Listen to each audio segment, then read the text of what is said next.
yma'n Carreg Plas heddiw, lle dwi'n gweithio fo John Parry a Ianto Parry ers cyn dolyg lenni ar Trawsnewid system bori y Fferm i system Techno Grazing. Mae y Fferm yn hanesyddol wedi cael ei ffarmio fel fferm ar yn y 60au, a wedyn oherwydd hynny wedyn mae meintiau'r caea o ddipyn o faint lly. Mae'r cae dan ni'n efo heddiw yn 26 hectar, felly oedd yr cyfla a'r potensial ar gyfer subdividio neu rhannu'r cae yn aruthrol lly. Pwrpas system Techno Grazing ydy i dyfu mwy o borfa ac yn bwysicach i wneud gwell defnydd o borfa. Mae'r system hyn yn caniatáu i chi fedru rheoli'ch stoc sydd yn dylanwadu ar y ffordd mae y porfa'n tyfu. Ac yn ei hanfod mae glaswellt ac meillion yn tyfu ar ei ora pan mae'n cael ei bori mewn un digwyddiad ac wedyn yn cael gorffwys am 2 wsos. Yma yn Carreg mae gennym ni 26 o hectars a da ni wedi rannu o i fyny i 4 be da ni'n galw'n len. 4 len o 6.5 hectar. Mewn pob un len mae yna 45 o bostia. Mae'r postia yma wedi cael ei marcio allan efo GPS ac mae rhwng bob par o bostia mae yna 0.14 hectar o arwynebedd.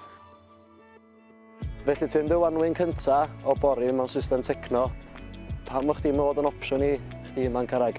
Wel, ar ôl bod ar Master Grass efo Fferm Connect, o'n i'n gweld o'n opsiwn er mwyn bwydo yn bychod y well a gobeithio yn y dyfodol gadw fwy o stoc. O'n i'n gweld o gadw fwy o stoc, gen ti griw mawr o wartheg yn y cae yma. Faint ti'n gadw? Oes, ar 26 hectar mae yna 86 o fychod yma gyda lloia wan. Rei ar ôl i loia eto. Ydyn nhw hyn di gyd i lloia allan yn y system o ffordd? Do lenni, da ni wedi symud y dyddiad lloia yn hwyrach fel bod ni'n cael lloia allan ar y system yma. Mae wedi gweithio reit dda ydyn hyn. Y buddsoddiad sydd wedi mewn fan hyn yn tua 6,500 sydd yn gyfystyr â 250 o bunnoedd yr hectar. A mae hynny'n cynnwys wrth gwrs yr holl ffensys, yr is-adeilad dŵr, yr mapio a hefyd y gosod. Mae'r return da ni'n gael ar hwn, fysa ni'n dweud, da chi'n amlwg, da ni'n tyfu lot mwy o borfa. Mae'r ansawdd y porfa sy'n flaen y stoc o ansawdd uchel. Da ni'n cael troi stoc allan yn gynt ac yn hwyrach, felly llai o ddibyniaeth ar silwair, llai o ddibyniaeth ar nitrogen. Ac yn ei hanfod, os ydym ni'n defnyddio, a hynna sy'n bwysig, os ydym ni'n defnyddio faint fwy o borfa da ni'n gallu i gynhyrchu, da ni'n amcangyfrif byddwn ni wedi talu am y system yna yn y flwyddyn gyntaf. Be di'r manteision ti da chi wedi profiadu yn yr gwanwyn cyntaf yma rwan? Wel, mae cael bychod allan y fuan yn fantais fawr a dwi'n meddwl bod nhw'n cael eu bwydo well, i fod yn onest, a mae'n gobeithio byddwn ni'n gallu cadw'r ansawdd y glaswell y dda hefyd rownd y flwyddyn.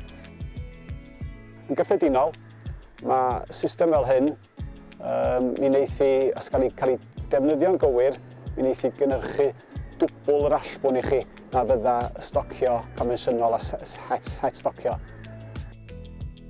Yn yr ychydig amser, da ni wedi bod yn gweithio yma yn Carreg.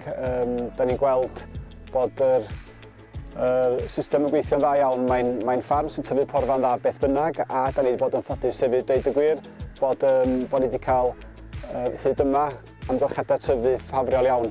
Ond dwi'n siŵr sa'ch chi'n gweld ar ansawdd y borfa sy'n yma heddiw yma ac ar y stoc bod pethau'n mynd yn dda iawn. Dwi'n meddwl na un o'r pethau pwysica sydd wedi cael allan hefyd ydy bod Ianto wedi sylweddoli mae yna waith oes symud yn bob 2 ddiwrnod, ond dydy'r system ddim yn gymleth. Os gennych chi'r is-adeilad mewn lle, mae'r system yn gweithio'n dda ac yn rhwydd ac yn hwylus. Felly edrych ymlaen i'r dyfodol rwan, Ianto, dwi'n gweld chdi setio fyny yn y cae yma. Be di dyblaniad i ar gyfer y dyfodol? Gobeithio setio ambell gae arall i fyny gobeithio a cynyddu y stoc a dysgu rheoli y system well.